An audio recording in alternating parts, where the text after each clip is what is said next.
Assalamualaikum warahmatullahi wabarakatuh. Selamat datang kembali di Cirebon Channel Petani Milenial. Dalam video kali ini saya akan membahas mengenai hama tungau pada tanaman cabai. Untuk yang sudah subscribe di Cirebon Channel Petani Milenial, saya ucapkan terima kasih. Dan yang baru menonton di video Cirebon Channel Petani Milenial, silahkan subscribe. Yuk dilanjut.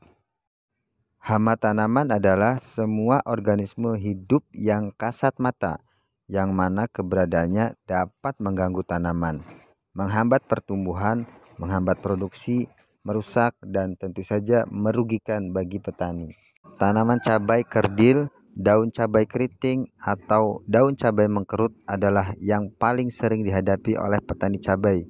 Rusaknya daun tanaman cabai menjadi keriting biasanya disebabkan oleh 3 jenis hama, yaitu dari golongan kutu-kutuan, kutu daun, trips, dan tungau. Tungau termasuk famili Tetranicidae dari ordo Acarina. Disebut tungau merah atau hama merah karena daun tanaman yang diserang oleh tungau menjadi berwarna merah seperti merah karat. Hama tungau menghisap cairan pada daun muda tanaman cabai, sehingga daun tanaman cabai akan menjadi nekrotik, kaku, dan keriting. Pertumbuhan tanaman cabai menjadi terhambat. Gejala serangan sangat cepat terlihat, yaitu pada hari ke-8 sampai 10 hari setelah tanam, pucuk tanaman menjadi berwarna coklat. Hama tungau yang menjadi penyebab daun cabai keriting ini menyerang pada semua fase pertumbuhan tanaman cabai, mulai dari persemaian, tanaman remaja, hingga tanaman cabai yang sudah berbunga dan berbuah. Serangan hama tungau ini sering terjadi pada musim kemarau atau di daerah yang jarang turun hujan. Ciri fisik hama tungau yaitu berkaki 8 dan besarnya 0,3 sampai 0,5 mm. Tungau betina berwarna merah tua atau merah kecoklat-coklatan dengan beberapa bercak hitam. Kaki dan mulutnya terlihat putih transparan. Kepala menjadi satu dengan dada. Mulutnya dapat untuk menusuk dan menghisap cairan dari sel tanaman. Selain itu, mulut tungau dapat juga menggigit dan menggergaji. Telur tungau berukuran kecil dengan diameter 0 sampai 15 mm dan berwarna kuning pucat atau sedikit kemerahan. Berikut adalah gejala visual atau tanda-tanda serangan hama tungau pada tanaman cabai, yaitu serangan selalu dimulai dari pucuk daun atau tunas muda. Serangan yang hebat menyebabkan tanaman cabai menjadi kerdil. Serangan ditandai dengan munculnya bintik kuning di permukaan daun. Bintik tersebut lama-kelamaan melebar lalu berubah menjadi kecoklatan dan akhirnya menghitam. Daun yang terserang mengalami perubahan bentuk dan pertumbuhan tunas terhenti.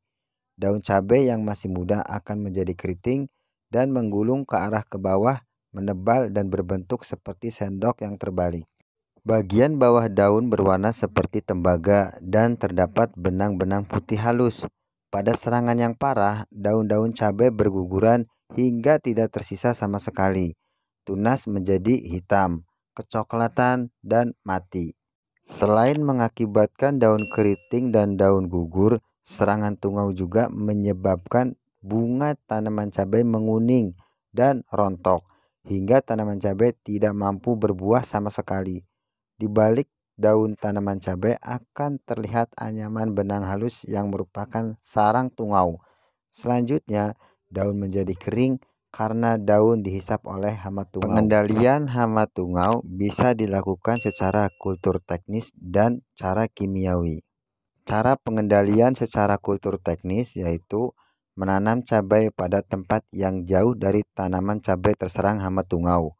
Tidak menanam cabai secara terus-menerus pada tempat yang sama. Lakukan rotasi tanaman untuk memutus siklus hidup hama tungau. Gulma di areal pertanaman cabai harus dibersihkan agar tidak menjadi tempat berlindung tungau. Menanam varietas cabai yang tahan tungau merah. Dilakukan pemupukan yang berimbang, pemberian unsur nitrogen, fosfat, dan kalium. Berikan juga nutrisi kalsium untuk ketahanan tanaman cabai dari hama penyakit dan kurangi unsur nitrogen jika bertanam cabai di musim hujan. Cara pengendalian hama tungau secara kimiawi yaitu melakukan penyemprotan hama tungau dengan pestisida atau akarisida.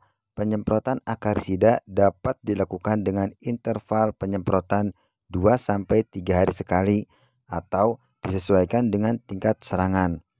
Menggunakan 2 jenis bahan aktif akarisida atau lebih secara bergantian untuk menghindari kekebalan hama tungau terhadap bahan aktif tertentu. Penyemprotan dilakukan pada pagi atau sore hari. Semprotkan akarisida dari bawah ke atas daun. Gunakan pestisida atau akarisida sesuai dengan dosis yang dianjurkan dan tidak boleh dikurangi dan dilebihkan. Inilah jenis bahan aktif akarisida atau insektisida untuk membasmi tungau, yaitu piridaben, amitraz, diaventuron, dan abamectin. Berikut adalah jenis merek dagang dari akarisida yaitu Nomade, Samet dengan bahan aktif piridaben, Agrimax, Cronus, Demolis dan bahan aktif abamectin, Mitak, Rotras dengan bahan aktif amitraz, Pegasus dengan bahan aktif diaventuron. Untuk menghindari timbulnya resistensi atau kekebalan hama tungau terhadap bahan aktif akarisida tertentu, maka gunakanlah 2 jenis atau lebih insektisida dengan bahan aktif yang berbeda. Artinya, aplikasi bisa dilakukan secara bergantian, bukan dilakukan sekaligus atau tidak mencampur beberapa insektisida atau akarisida dengan bahan aktif yang berbeda dalam satu penyemprotan. Itulah penjelasan mengenai serangan hama tungau pada tanaman cabai dan cara pengendaliannya. Semoga bermanfaat. Terima kasih. Jangan lupa subscribe.